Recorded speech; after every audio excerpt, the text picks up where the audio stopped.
আজকে সিয়ামের বাংলা এক্সাম ছিল। ক্লাসে যখন সবাই পড়ে তখন ও কি যেন ভাবে, সেই ভাবনাগুলাই হয়তো এখন মাথায় আসতেছে, সেইগুলাই হয়তো লিখতেছে। বিগত 2 দিন ধরে মাদ্রাসা ড্রেস পরে আসার কথা বলা হচ্ছে সবাইকে, তারপরও আজকে রাব্বি, হাফিজুল, আলামিন সহ অনেকেই ড্রেস পরে আসেনি। জিজ্ঞাসা করলে একজন একক বাহানা। আমার আব্বু বানায় নাই, আগামী বছর আব্বু বানাই দেবো, মামু পিন্ডে দেয় নাই। সবাই যখন বাংলা এক্সাম নিয়ে চরম পর্যায়ে ব্যস্ততায় ভুগতেছিল তখন এই দুইজন জমিয়ে গল্প করতেছিল। ছোটটা মক্তবে আর বড়টা ক্লাস 1-এ ভর্তি হয়েছে।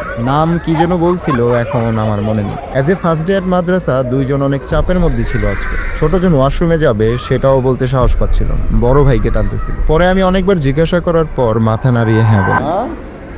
কই নিয়ে যেতে চায়, কই নিয়ে যেতে চায় তোমারে?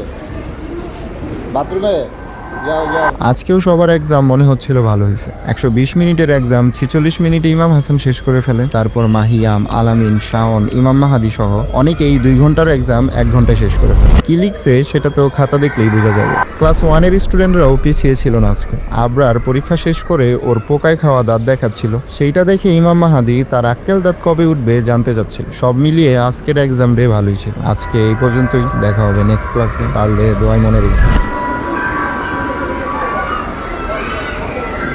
এটা বসো, যাবে না, এটা বসতে হবে, উঠো।